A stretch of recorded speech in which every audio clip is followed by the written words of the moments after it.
Falando de Vida. Oferecimento. Ative a Saúde, paixão por cuidar de você.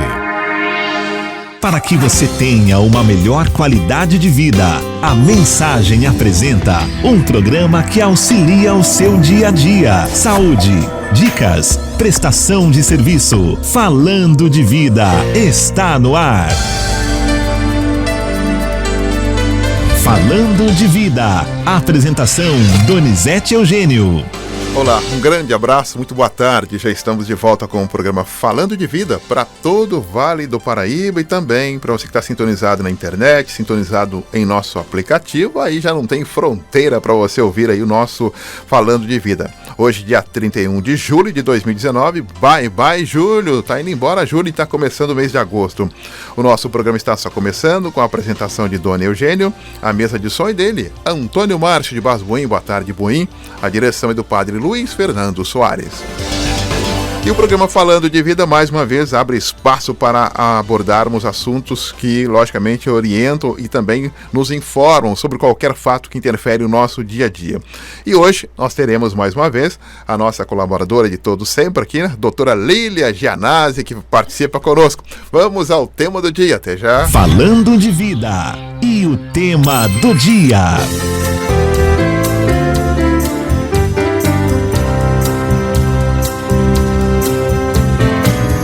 A apneia noturna ocorre quando as vias aéreas ficam obstruídas. Com isso, a passagem de ar é dificultada, provocando paradas respiratórias.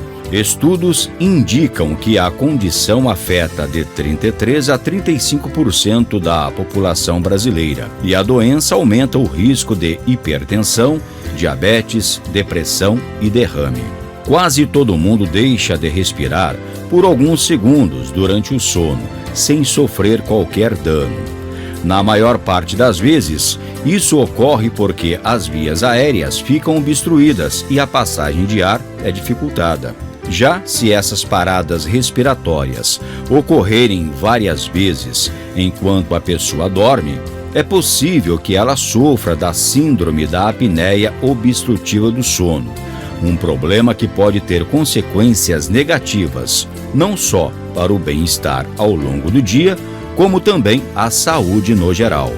Além de prejudicar a oxigenação, as interrupções respiratórias levam a pessoa a despertar sem perceber diversas vezes durante a noite. Resultado: cansaço e sonolência durante o dia, falta de produtividade. Você ronca e já acorda cansado? Pode ser a apneia do sono, hoje no Falando de Vida.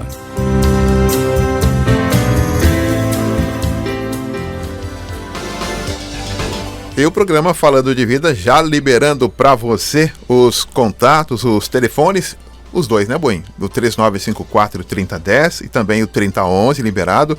Também liberado aqui o nosso WhatsApp, que é o 97411-0125, para sua comodidade, ouvindo em casa, almoçando e ouvindo aqui o Falando de Vida com a doutora Lília Gianazzi. Ela que é a referência no tratamento do ronco e apneia obstrutiva do sono. Ela também que é especialista em ortodontia, especialista em dentista restauradora e também é pioneira, né? Sempre posso dizer aí que é pioneira em odontologia do sono no Vale do Paraíba. Doutora Lília, obrigado, boa tarde. Hein? Boa tarde, Doni, boa tarde, ouvintes. Obrigada por mais uma vez poder estar aqui com vocês. Nós é que agradecemos. É um prazer. Que bom, então. Eu gosto de falar que a doutora Lília é a pioneira porque é verdade. É verdade, Doni. Eu trabalho nessa área de odontologia do sono desde 1999. Então, eu fui a primeira dentista aqui no Vale do Paraíba que começou a trabalhar nessa área, né? E eu sou também, desde 94, trabalho na área de dor, de DTM, né? Dor orofacial, né? Estalo, dor de cabeça, bruxismo, que tem tudo a ver com sono. Hoje a gente sabe disso, né? Estão bem ligados, intimamente ligados. Então, minha experiência é bastante grande aí nessa área. Nada, né? São 25 anos aí fazendo orto, fazendo dor e quase 20 fazendo sono. Cuidando da saúde bucal, né? Exatamente. É interessante, né? A doutora Lília iniciou todo o trabalho dela da saúde bucal, né, voltada ao sono, No momento, em um período que nós achávamos que roncar era engraçado, né? Era engraçado e era normal. Era né, normal, Dona? né? Foi quando as pesquisas começaram, né, a chegar no Brasil, porque nos Estados Unidos já se estudava isso há alguns anos atrás.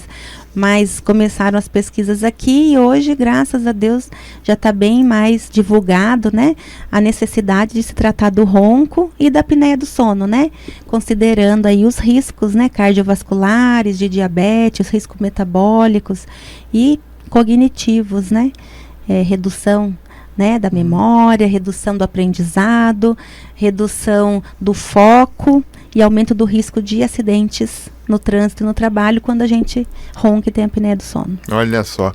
Doutora Aline, a gente está num período de inverno, tá acabando o inverno, setembro está chegando. Ah, tá acabando já, mas ainda estamos no inverno.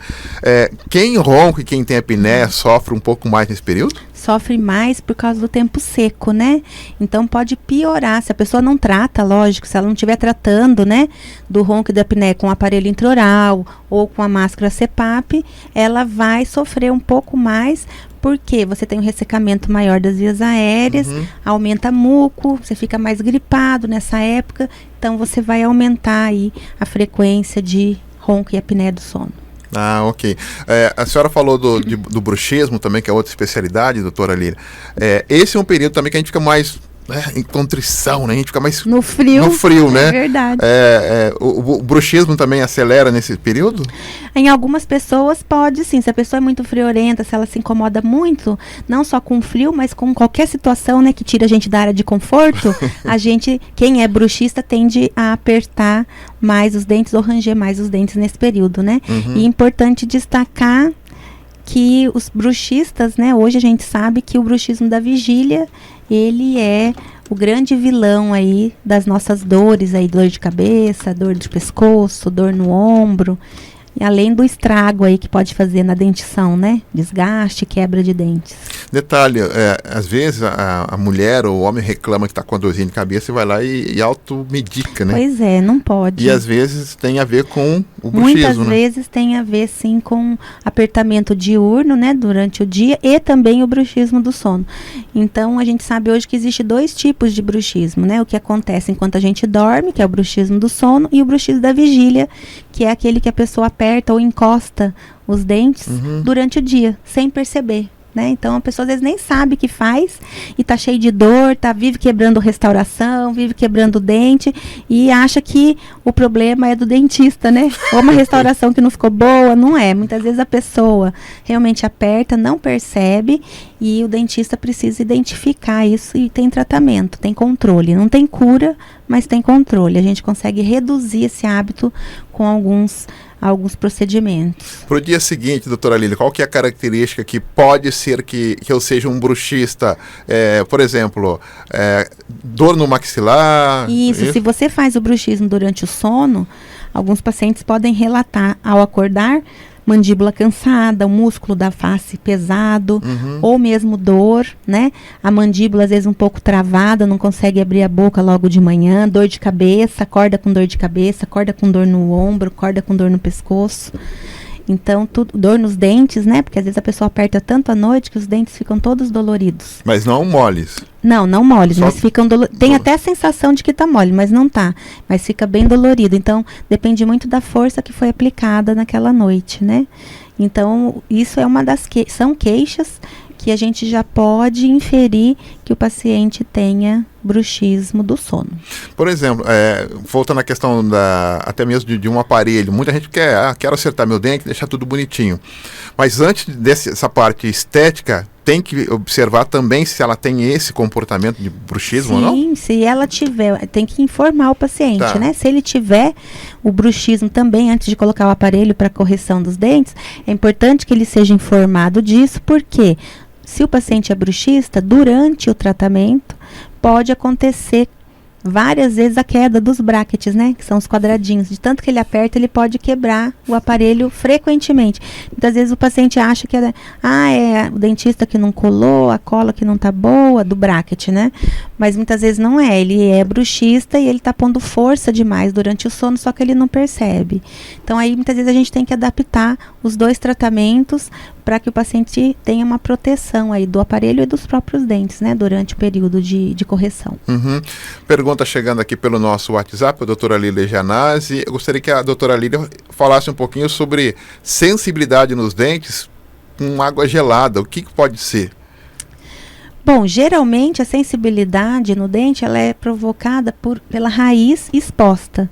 Então, muitas vezes existe aquela retração da gengiva, né? A gengiva encolhe e a raiz fica exposta. E quando a raiz do dente fica exposta, quando você toma gelado, quente ou alguma coisa doce, você pode ter essa sensibilidade. E tem tratamento, né? Se for isso. Em outros casos, a sensibilidade com gelado também pode ser, muitas vezes, uma infiltração, alguma restauração que trincou. Muitas vezes você não enxerga a olho nu, mas uma fissura na restauração pode também fazer com que você, com gelado, você possa ter essa agulhada no dente. Então, é importante passar no dentista para ele avaliar, né, o porquê, qual seria realmente a causa da sensibilidade, mas tem tratamento. Né? A pessoa não pode ficar sofrendo aí, vai tomar um sorvete, Hoje tem várias coisas, eu trabalho muito com laser terapia, né? Então o laser é muito bom para reduzir ou até eliminar essa sensibilidade. Existem pastas de dente que nós associamos, existem outros produtos para bochecha que a gente associa também. Então é muito importante o paciente procurar o profissional e não ficar se automedicando, né, Doni? Como você falou, né? Porque às vezes a pessoa não vai e um problema que era tão simples de resolver, quando passa o tempo, quando ele percebe, viu que não resolveu nada, que só está piorando, aí pra gente corrigir fica mais difícil. Então isso é para tudo, para todas as especialidades, né? Então quando tem algum problema, procura o dentista, vai no especialista e procura realmente obter um diagnóstico. E trata, não deixa o problema aumentar. Ficar enrolando, né, problema com a barriga, depois fica mais difícil de tratar e mais caro, né? Então, quanto mais você deixa estragar, pior depois lá na frente para consertar. Né? Doutora Lília falou sobre a pasta de dentes, até vou aproveitar o gancho aqui e pedir como orientação também. Tem pasta de dente boa e ruim, que realmente funciona, e como é que eu escolho a minha escova? Que tem que ser mais mole, mais dura. Como é que eu sei disso? De preferência, a gente recomenda escova macia, né? Porque não é a dureza da cerda que limpa, são os movimentos. Uhum. Então, o paciente ele tem que saber escovar, fazer o movimento correto. E não adianta pôr cerda dura, que isso vai só desgastar o esmalte. Então, recomendamos cabeça pequena, né? Escova de preferência de cabeça pequena, cerdas retas, né? Aquelas cerdas todas do mesmo tamanho. Tá. E macia. E a pasta de dente vai depender do que ele está precisando. Se ele tem uma sensibilidade, a gente indica algumas específicas para sensibilidade. Se ele não tem, nós podemos utilizar de outras pastas.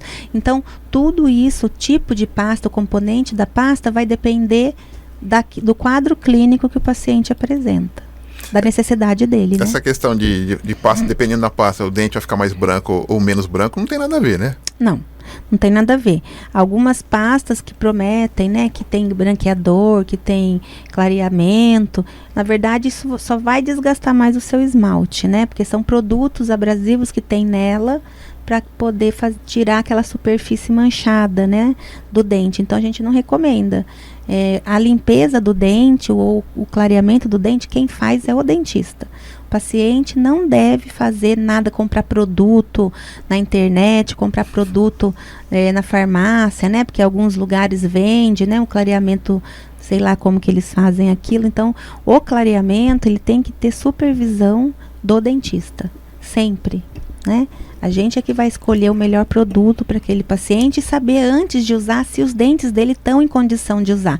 Porque às vezes o paciente compra produto na farmácia, só que ele tem retração da gengiva, às vezes ele tem cárie e não viu que tem. Então, se ele usa um produto de clareamento, ele vai ter um problema seríssimo depois, né, de dor. E porque tem os dentes abertos ali. Então, para fazer um clareamento, o dentista tem que avaliar se aquela boca está em condição, você tem que tratar alguma coisa antes, né? Tirar cárie, tirar tártaros, né? Corrigir sensibilidade para depois pensar em clareamento. Então, nunca fazer clareamento por conta própria. Sempre com a supervisão do dentista. A cárie tem relação com o tártaro, doutora Lília? Não, a cárie é a abertura, né, do tecido dental. né, do esmalte. Então, você tem ali uma lesão que ficou ali, as bactérias foram consumindo aquele esmalte e você tem o buraquinho do dente. E o tártaro é o acúmulo de resíduos, né, dos cristais que ficam na saliva e vão se acumulando na superfície dental. Então, geralmente, local onde tem tártaro, por baixo, quando você tira, o dente está limpinho, né? Então é importante tratar os dois. Ah, tá. Sempre avaliar. Sempre avaliar, né? Doutora Aline Janazzi continua conosco. Daqui a pouco a gente volta com a doutora Aline para falar um pouco mais sobre ronco e apneia. E você ronca? Tem apneia? A gente vai saber direitinho o que são esses dois nomes, né? O ronco e também a apneia. Será que tem tratamento? Já voltamos. Até já. Esta é a melhor sintonia. Continue com a gente. Mensagem. Estamos apresentando Falando de Vida. Para tudo na vida, o essencial é ter saúde. E o ideal é ter o plano de saúde da Ativia. Conheça a Ativia. Temos o plano de saúde ideal para você, sua família e seus colaboradores. Qualidade e economia? Faz um Ativia ideal. Qualidade e abrangência? Faz o Ativia essencial. Venha nos conhecer e surpreenda-se. São mais de 14 opções de planos à sua disposição. Central de Vendas 0800 7727 888. Visite nosso site www.ativia.com.br. Voltamos a apresentar Falando de Vida. Muito bem, de volta com o programa Falando de Vida. Hoje, falando sobre... Você dorme bem? Dorme. Será que a tua esposa reclama que você parece um helicóptero? Ou o contrário, você parece um helicóptero, ronca demais? A gente brincou logo no início do programa com a doutora Aline Janazzi, que quando ela começou a estudar sobre essa questão aí do ronco e apneia obstrutiva do sono, já há mais de 20 anos, era um período onde as pessoas gravavam os outros e a gente brincava de ronco. Mas hoje já se é comprovado que tem sérios danos quem ronca, né, doutora Lina? Exato, nossa, hoje a gente sabe que o ronco e a apneia obstrutiva são considerados doença, né, então não é um problema só, uma condição simples ou corriqueira, né, que você pode deixar para lá. A gente sabe que em países desenvolvidos, né, a apneia do sono é considerado um problema de saúde pública, para você ter uma noção de tanto prejuízo que traz para a economia do país, né? E para os planos de seguro-saúde, né? Que eles comentam lá fora, que é o jeito que eles chamam os convênios. Então, muitas ocorrências de infarto. Lá é seguro-saúde. Lá é seguro-saúde. Então, é bonito o nome, seguro-saúde, convênio. Exatamente. Então, assim, tem altos índices, né? De eventos cardiovasculares, como infarto, AVC, né, hipertensão, absurdamente 60-70% dos pacientes de apneia têm pressão alta, né, diabetes. Então, tudo isso, todas essas consequências oneram, né, o sistema de saúde. E, então, isso gera prejuízo. Da mesma forma que a apneia obstrutiva do sono, ela impacta negativamente na produtividade do indivíduo. Então a pessoa fica mais lenta, fica menos focada, começa mexe totalmente, o cognitivo fica totalmente alterado. Então você perde capacidade de raciocínio, né? Começa a errar demais, começa a errar no trabalho, começa a esquecer dos compromissos, confunde. Então tudo isso gera também um ônus para as empresas. E no trânsito também aumentou muito, né? Os acidentes de trânsito por conta da presença da apneia do sono. Então, em geral, né, somando tudo isso, você gera um prejuízo absurdo para o país. Então, nos países desenvolvidos que levam a sério isso, né, essas consequências, também nessas consequências, não só a saúde, eles consideram a apneia como um problema de saúde pública. E as pessoas precisam, e estão sabendo disso, né? Então, você tem 3,5 vezes mais chance de ter um problema cardiovascular, comparado com uma pessoa que não tem apneia do sono. Então, isso é muita coisa, né, Doni? Mais de um terço de risco. Se você tem apneia do sono, você tem mais de um terço de chance de ter um infarto, um derrame, do que uma pessoa que não tem. Né? Ela não tem aquele sono 4 vezes mais chance de ter. Né? Não tem. Então, você tem o prejuízo, né, da restauração. Porque lembrando que quando você tem apneia, você para de respirar. Se você para de respirar, você reduz a oxigenação. Então, quando a gente pensa no micro-universo, que seriam as células, né, você começa a ter defasagem de oxigênio dentro das células. E isso se propaga para o macro, né, nos órgãos. Então, você começa a ter um prejuízo do funcionamento dos órgãos por causa da hipóxia, que é a redução da oferta de oxigênio repetidamente, toda noite, por várias horas, por anos. Nossa. Então você começa a ter uma lesão mesmo nos seus órgãos, né? Então o coração não trabalha direito, o rim, o fígado, a parte da endócrina toda fica prejudicada, né? Então você tem 4 vezes mais risco de diabetes quando você tem a apneia do sono e não trata, né? Então é muito sério essa doença.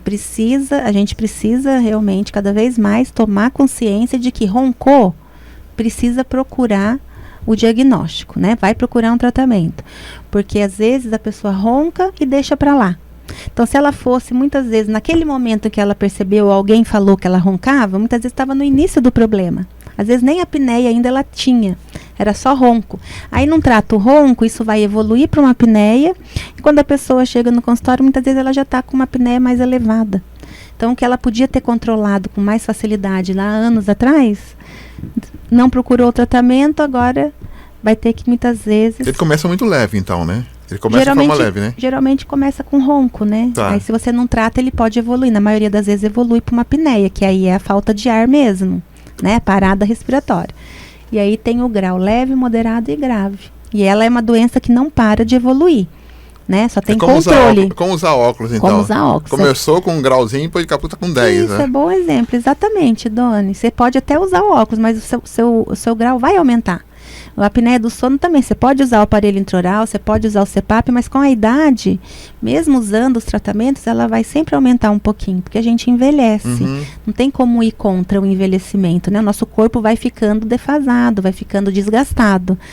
Então, por isso é que tem que estar sempre controlando, com o médico, com o seu dentista. Tem apneia, tem que ter controle, pelo menos uma vez no ano.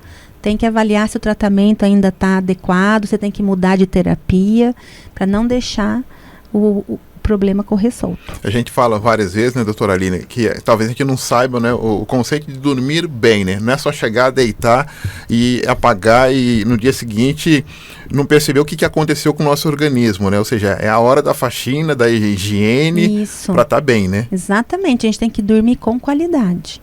Porque a maioria das pessoas que ronca, né, Dona, e tem apneia, acha que não tem justamente porque deita e dorme. Ah, mas eu durmo.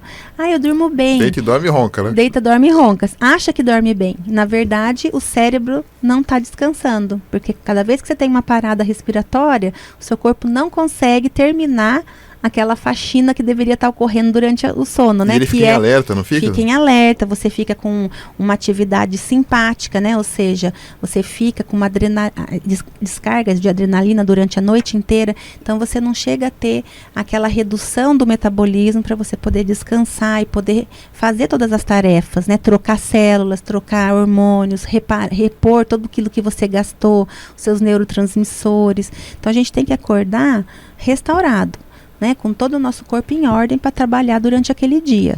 Se você não dorme bem, você não consegue repor aquilo que você gastou no dia anterior. E aí começam os problemas. E a gente sabe que é silencioso, né? Não conseguimos reparar o sono. Não, né? Consegue reparar. O sono que você não teve, ou aquele sono ruim, você não consegue recuperar numa noite seguinte. A senhora já falou pra gente, doutora Lida, que, por exemplo, do bruxismo pode ter aí uma causa emocional, né? Psicológica, emocional do bruxismo. Mas e o ronco? Como é que começa? Por que começa? Então, já se sabe? O bruxismo no sono, hoje a gente sabe que ele pode ser modulado pelo emocional, mas a causa hoje a gente está postulado na literatura que é um problema central de um desequilíbrio de neurotransmissores, o bruxismo do sono. O bruxismo da vigília, ele é puramente emocional mesmo, e piora quando a pessoa está mais estressada. O ronco e a apneia, ele é mais várias causas, então ele é multifatorial. Pode ser pela anatomia da garganta, pela anatomia da boca, peso, a idade, alteração hormonal. Então é um conjunto de coisas que vão contribuir para aquele indivíduo ter ronco e apneia. Nem sempre é um motivo só, é um fator só. Muitas vezes é um conjunto de fatores que leva o paciente a ter ronco e apneia do sono. Olha só, aquela história que só porque a pessoa é grande e obesa, isso então caiu por terra, né? A gente vê muito, lógico que eles têm uma chance muito maior de ter apneia, mas hoje a gente vê no consultório pessoas mais jovens, magras, que fazem exercício, que têm um peso corporal dentro do normal e tem apneia e ronco. Então a gente vê que o perfil do roncador e do apneico tem mudado aí nesses últimos anos. Né? Não é só o gordinho, barrigudinho, né, que tem. A gente vê, na verdade, você nem pode dizer e afirmar só pelo biotipo se a pessoa tem ou não apneia, né? A única forma de você saber se ela tem ou não é através do exame de polissonografia. Ok. Vamos a mais um intervalo, Buim? Já voltamos com a doutora Lilian Gianazzi participando conosco, dando dicas importantes. Qualidade do sono, né? A gente fala e sempre volta nessa questão da qualidade. A gente sempre fala, o programa Falando de Vida é isso, né? Qualidade de vida, e tem que ter uma qualidade de sono. E nunca se deu tanta importância para dormir bem, né? Para você no dia seguinte ter força e garra e disposição para passar as intempéries do dia a dia, né? Mas tem que dormir bem. E logicamente tem algumas dicas importantes para tudo isso. Já voltamos. Estamos apresentando Falando de Vida. Mensagem: esta é a melhor sintonia. Continue com a gente.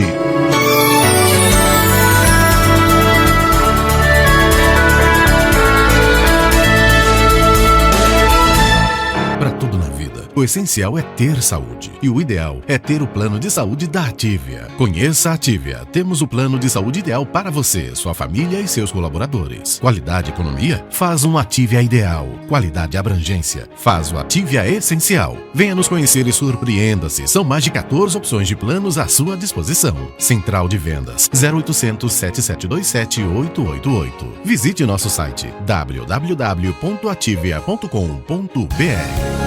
Voltamos a apresentar Falando de Vida. Muito bem, de volta com o Falando de Vida nesta quarta-feira, hoje dia 31 de julho de 2019, bye julho, indo embora, e hoje conversando com a doutora Lilian Gianazzi, ela que é dentista especializada no tratamento do ronco e apneia obstrutiva do sono, dando dicas importantes para a gente sobre qualidade do sono. E qualidade do sono sempre tem dicas importantes também. Doutora Lili, em relação, por exemplo, agora do tratamento, a gente falou do ronco e da apneia. Quem é que fecha o diagnóstico do ronco, se está um plano mais alto, mais baixo? Como é que funciona isso? Então, na verdade, a gente se preocupa mais com o diagnóstico da apneia, né? Então, esse aqui é o importante para a gente.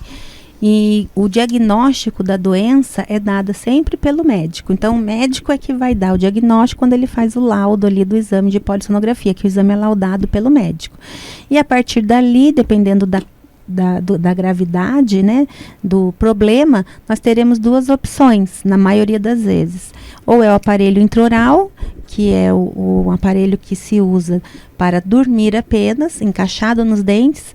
Essa é a área da odontologia do sono, né? Então, o especialista em odontologia do sono é que vai avaliar qual seria o melhor tipo de aparelho, que tem vários modelos diferentes, para aquele paciente. É nacional esse aparelho? Tem nacional e tem importado, né? Tem uns que são feitos aqui e tem aqueles que feitos também nos Estados Unidos ou em outros países. Vai depender do caso que a gente gostaria de trabalhar. E, além do aparelho intraoral, nós temos, que é indicado para ronco, né? Apneia leve e moderada. O aparelho intraoral seria a primeira opção.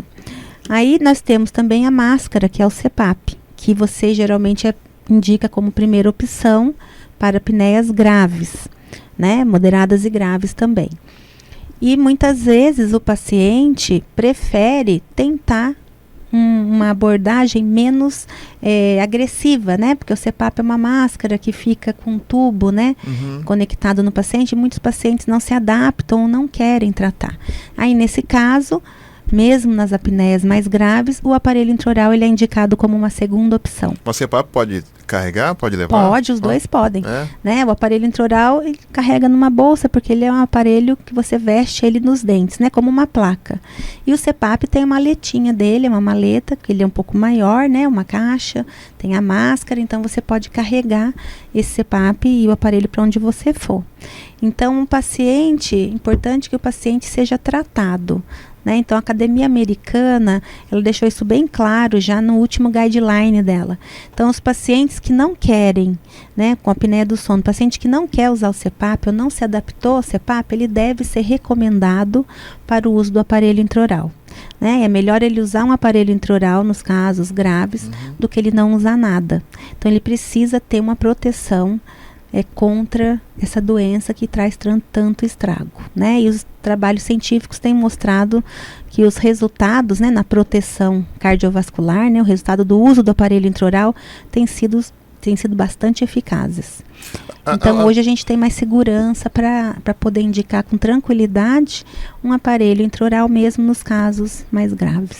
A mulher que tem a questão hormonal, doutora Lília, ela vai ter mais tendência, quando ela está na pré-menopausa e na menopausa, ela vai ter um maior risco para apneia obstrutiva do sono.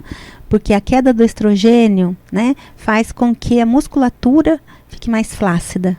Então aquela proteção que ela tinha, né, do hormônio, ela perde nessa fase. Então ela acaba ficando com a mesma prevalência do homem. Então homem e mulher nessa fase de pré-menopausa e menopausa, ela vai roncar e ter apneia com o mesmo risco de possibilidade que um homem tem.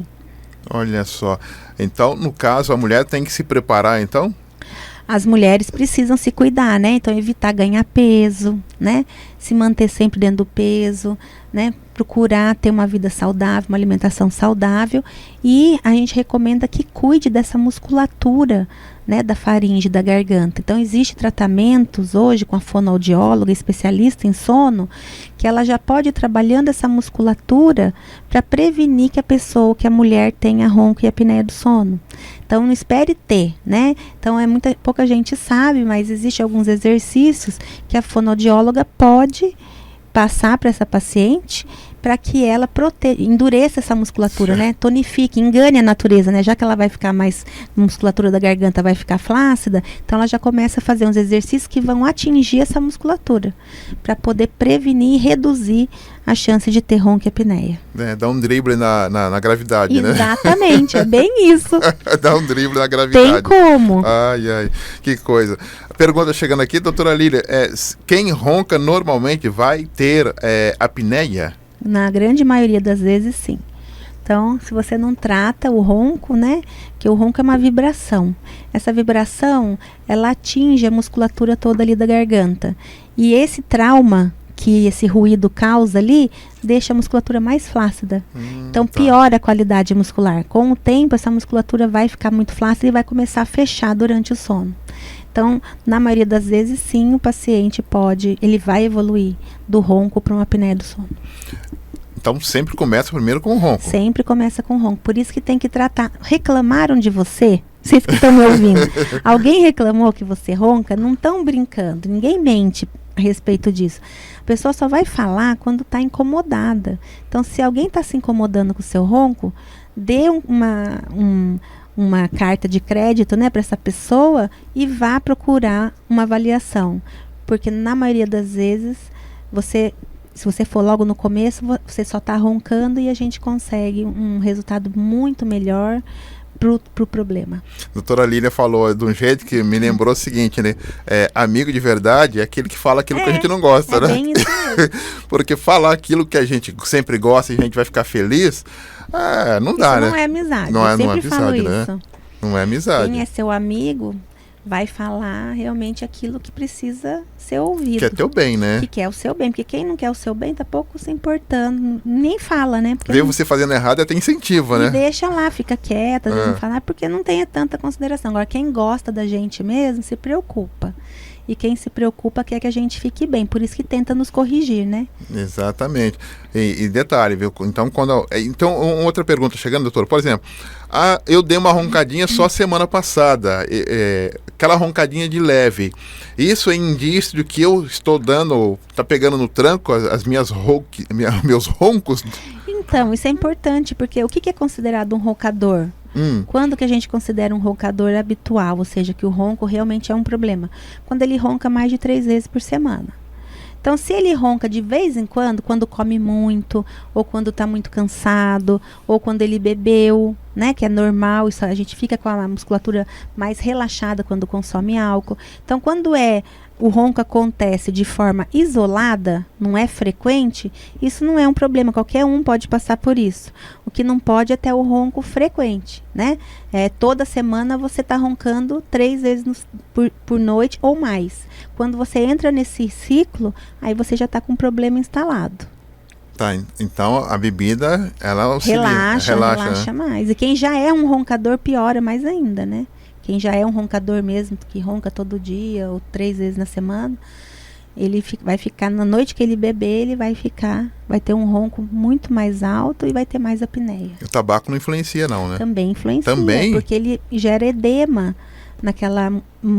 na mucosa, né? Então, você gerando um edema crônico ali, você reduz o diâmetro da via aérea ali da garganta. Então, o ar vai passar com mais dificuldade ali, porque está sempre edemaciado por conta da agressão do fumo, né? Do calor, do tabaco. Olha só, então álcool e tabaco, então evitar, né? Tem que evitar. Então, assim, a gente precisa ter consciência, né? Que a gente tem que começar a adquirir hábitos mais saudáveis, né? Tudo isso pra gente ter uma velhice mais saudável. Com certeza. Doutora Lília, pra gente fechar, né? A gente já tá chegando no finalzinho do programa, mas é sempre abrir espaço aí pro trabalho de pesquisa que vocês fazem em São José dos Campos, né? Com os nossos guerreiros lá. Verdade. Como é que tá, doutora? Nossa, nós estamos caminhando bem, nós estamos fazendo bastante, já fizemos bastante exames de polissonografia nos nossos pacientes com síndrome de Down. O projeto ainda está aberto para quem quiser participar, pode entrar em contato comigo, né? Se quiser, a Donizete depois passa fora do ar. Quem tem parentes adultos, né? Então, pacientes entre 18 a 40 anos que têm síndrome de Down, que não tomam nenhum medicamento controlado, né? Que não estejam em uso de aparelho ortodôntico, que não tenham feito nenhum tratamento fisioterapêutico, né, nos últimos 6 meses. Então, esses pacientes poderiam participar do nosso estudo, né? Serão acolhidos com bastante prazer por nós. E nosso projeto está andando de uma maneira bastante positiva e os pacientes estão gostando muito. A ideia é justamente fazer com que o paciente de síndrome de Down durma bem, né? Mastigue bem, porque a gente vai avaliar o sono deles com o exame da polissonografia, vai avaliar o músculo mastigatório e a saliva. Então, nós vamos avaliar como é a condição desse paciente antes do tratamento, né? E depois do tratamento com o aparelho intraoral, com a eletroestimulação e com o aparelho mastigatório. Então, a gente vai avaliar 3 terapias para saber como que o paciente com síndrome de Down pode se beneficiar fazendo exercícios, condições simples, né? Tarefas simples que poderiam mudar a vida dele. Então é isso que a gente está estudando, que não tem na literatura. Não tem ainda. Não, e por que a síndrome de Down, doutora, vocês escolheram? A gente já fez um trabalho com paralisia cerebral e a síndrome de Down, ela tem um risco muito alto para a apneia do sono, né? Então 50% a 80% dos pacientes que têm síndrome de Down têm distúrbio mastigatório, porque tem uma flacidez da músculo mastigatório muito grande e também uma flacidez muito grande do músculo da garganta, né? Das vias aéreas superiores. Então, eles têm uma tendência muito grande para ter esses problemas. E é por isso que a gente escolheu estudá-los, né? Estudar o que a gente pode fazer de melhor, né? Agregar na rotina deles, para eles terem uma noite de sono melhor e poder mastigar efetivamente, né? Não apenas amassar e engolir esse alimento. Assim, já pensou, né? O jovem com a síndrome de Down podendo dormir bem, com tranquilidade, Exato, né? É importantíssimo isso. Tendo um sono reparador. A qualidade de vida melhora substancialmente. Vai melhorar em todos os sentidos. Todo tanto no sono quanto no período que ele estiver acordado. E logicamente, para quem é cuidador aí do jovem, né? Olha, vendo ele dormindo, né? Tendo reparos. Exatamente. E você tem aquela melhora não só nisso, no sono, né? Isso reflete, né, no cognitivo dele, nas tarefas que ele cumpre no dia a dia. Então, tudo isso vai fazer com que ele faça tudo que ele já faz hoje, vai fazer melhor. Porque às vezes, doutora Lília, essa agitação e às vezes, né, essa correria de quem tem síndrome de Down talvez seja por isso, né? Não dormir direito, né? Tem várias condições, né? O dormir mal também colabora para ele não ter uma qualidade de vida adequada, né? Porque eles já têm uma série de comorbidades que já é deles, né? Já nascem com eles. Então, a gente precisa melhorar o sono para a gente ter uma melhora das funções do todo o organismo, né? Para eles poderem ter uma melhora de qualidade de vida em geral. né? Com todo o sistema do corpo. Ah, tá. Muito bacana. Hoje, conversando com a doutora Lilian Gianazzi, referência no tratamento do ronco e apneia obstrutiva do sono. E eu sempre fico feliz, né, quando tem esse trabalho aí com os nossos guerreiros, porque eu falo justamente isso, é pensar num todo, né? Num todo, exato. Pensar no todo. Quando você pensa em melhorar a qualidade de vida, pensa para todo mundo, né? Exatamente. É um dominó, né, Dona? A gente quer divulgar cada vez mais que não só os pacientes que têm alguma necessidade, né, especial, que têm alguma deficiência, eles também têm que ser beneficiados, né, dos tratamentos que a gente tem hoje em dia. Então a gente precisa entender como que eles também responderiam aos tratamentos que a gente faz nos pacientes que não têm deficiência, né? Então a gente precisa fazer isso, porque não tem na literatura, né? Então a gente precisa ter um estudo que mostra que é possível eles terem uma noite de sono melhor com tratamentos mais simples. Porque daí, ao final do trabalho, vocês registram e ratificam e confirmam na forma de publicação. Exatamente. Né? É isso mesmo. Aí a gente tem um novo protocolo, vai instituir um novo protocolo de tratamento para esses pacientes. É isso que a gente quer. Para ter força para exigir políticas públicas, Exato. né? Se não tiver isso, a gente não consegue. Né? A ciência tem que estar vindo por trás para a gente poder ter referência e ter um suporte, né, científico para poder fazer alguns requerimentos, né? Legal. Doutora, obrigado pela presença. Eu que agradeço a todos, agradeço ao Doni, tenha uma ótima semana, um ótimo mês. Ótimo agosto, exatamente. Ótimo agosto, viu? Tem 5 finais de semana agosto, hein? É verdade. É interminável agosto. Vamos aproveitar. Pensar do lado positivo. Tem 5 sábados e 5 domingos em agosto. Excelente. Excelente. Não vamos pensar que é um mês longo, não. Vamos pensar que tem 5 finais de semana. É isso mesmo. 5 finais de semana em agosto. Obrigado pela presença e participação. Vem aí o Marcos Floriano e o Comunicação Total. Amanhã, de volta com o Jornal da Mensagem às 7h30 da manhã. E depois falando de vida, trazendo mais um tema para você. Qualidade de vida aqui na nossa Rádio Mensagem também. Fiquem todos com Deus. Tchau, tchau.